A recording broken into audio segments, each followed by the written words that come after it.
ನಮಸ್ಕಾರ ಎಲ್ಲರಿಗೂ. ನಾನು ರಾಜೇಶ್ವರಿ ಹರಿದ್ದನ್. ನಮ್ಮ ಚಾನಲ್ಗೆ ಸ್ವಾಗತ. ಇನ್ನು ಯಾರೆಲ್ಲ ನಮ್ಮ ಚಾನಲನ್ನು ಸಬ್ಸ್ಕ್ರೈಬ್ ಮಾಡಿಲ್ಲ, ದಯವಿಟ್ಟು ಈಗಲೇ ಸಬ್ಸ್ಕ್ರೈಬ್ ಮಾಡ್ಕೊಳ್ಳಿ.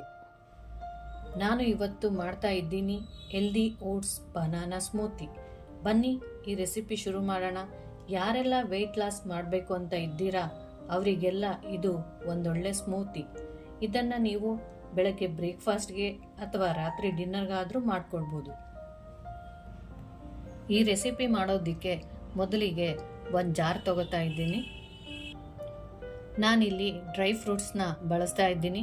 ನೀವು ಬೆಳಗ್ಗೆ ಬ್ರೇಕ್ಫಾಸ್ಟ್ ಮಾಡ್ಕೊಳ್ಳೋದಾದರೆ ಡ್ರೈ ಫ್ರೂಟ್ಸ್ನ ರಾತ್ರಿನೇ ನೆನೆ ಹಾಕ್ಕೊಳ್ಳಿ. ನೈಟ್ ಡಿನ್ನರ್ಗೆ ಮಾಡ್ಕೊಳ್ಳೋದಾದರೆ ಬೆಳಗ್ಗೆ ಎದ್ದ ತಕ್ಷಣ ಡ್ರೈ ಫ್ರೂಟ್ಸ್ನ ನೆನೆ ಹಾಕ್ಕೊಂಡ್ರೆ ಸಾಕಾಗತ್ತೆ. ಫಸ್ಟ್ ನಾನಿಲ್ಲಿ ನೆನೆಸಿ ಸಿಪ್ಪೆ ತೆಗೆದಿಟ್ಕೊಂಡಿರೋ 10 ಬಾದಾಮಿ ಹಾಕೋತಾ ಇದ್ದೀನಿ.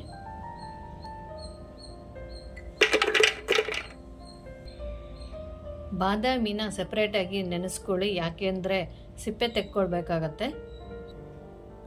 ನಂತರ 4 ಗೋಡಂಬಿ, 1 ಟೀ ಸ್ಪೂನ್ ಪಿಸ್ತಾ, 1 ಟೀ ಸ್ಪೂನ್ ಪಂಪ್ಕಿನ್ ಸೀಡ್ಸ್ ಕುಂಬಳಕಾಯಿ ಬೀಜ, 1 ಟೀ ಸ್ಪೂನ್ ಕಲ್ಲಂಗಡಿ ಹಣ್ಣಿನ ಬೀಜ, 2 ಟೀ ಸ್ಪೂನ್ ಬಿಳಿ ಎಳ್ಳು, ಸ್ವಲ್ಪ ವಾಲ್ನಟ್, 1 ಒಣ ಅಂಜೂರ.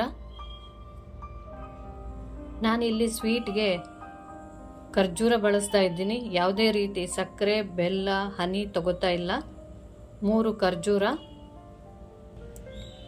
1 ಟೀ ಸ್ಪೂನ್ ಒಣ ದ್ರಾಕ್ಷಿ, 1 ಟೀ ಸ್ಪೂನ್ ಕರಿ ಸೀಡ್ಲೆಸ್ ಒಣ ದ್ರಾಕ್ಷಿ. ಇದೆಲ್ಲ ಇಂಗ್ರೀಡಿಯೆಂಟ್ಸ್ನು ನಾನು ರಾತ್ರಿ ನೆನೆ ಇಟ್ಕೊಂಡಿದ್ದೆ ನೋಡಿ.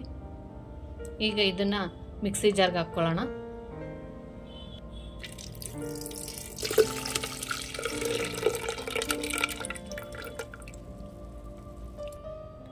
ಈಗ ಇದೆಲ್ಲನೂ ಬ್ಲೆಂಡ್ ಮಾಡ್ಕೊಳ್ಳೋಣ.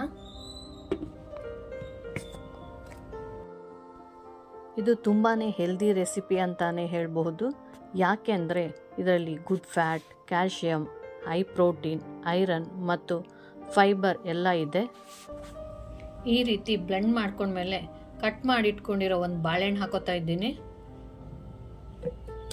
ನಿಮಗೆ ಯಾವ ಡ್ರೈ ಫ್ರೂಟ್ಸ್ ಬೇಕು ಅದನ್ನ ಹಾಕ್ಕೊಳ್ಳಿ, ಇಷ್ಟ ಇಲ್ಲದೆ ಇರೋದನ್ನ ಸ್ಕಿಪ್ ಮಾಡ್ಕೊಳ್ಳಿ. ನಾನು ಮೊದಲೇ ಹುರಿದಿಟ್ಕೊಂಡಿರೋ ಓಟ್ಸ್ ಹಾಕೋತಾ ಇದ್ದೀನಿ, 2 ಟೇಬಲ್ ಸ್ಪೂನ್.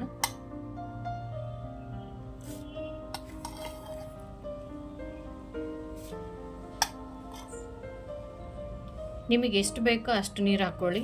ನಾನಿಲ್ಲಿ ಒಂದು 3/4 ಕಪ್ ನೀರು ಹಾಕ್ತಾ ಇದ್ದೀನಿ. ನಾನಿಲ್ಲಿ ನೀರು ಬಳಸ್ತಾ ಇರೋದು, ಹಾಲು ಹಾಕ್ತಾ ಇಲ್ಲ, ಯಾಕಂದರೆ ಈ ಸ್ಮೂತಿ ವೆಯ್ಟ್ ಲಾಸ್ಗೋಸ್ಕರ ಮಾಡ್ತಾ ಇರೋದು.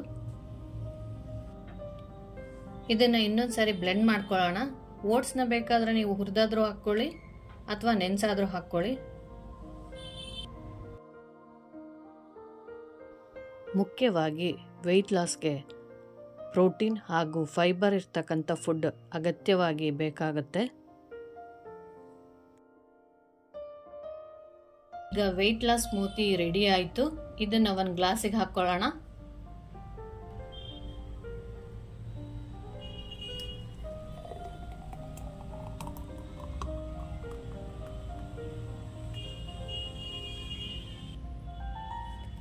ಗಾರ್ನಿಷಿಗೆ ಬೇಕಾದರೆ ನೀವು ಇದಕ್ಕೆ ಏಲಕ್ಕಿ ಪುಡಿ, ಚಕ್ಕೆ ಪುಡಿ ಅಥವಾ ಕೊಕೊವಾ ಪೌಡರ್ ಕೂಡ ಹಾಕ್ಕೊಳ್ಬೋದು.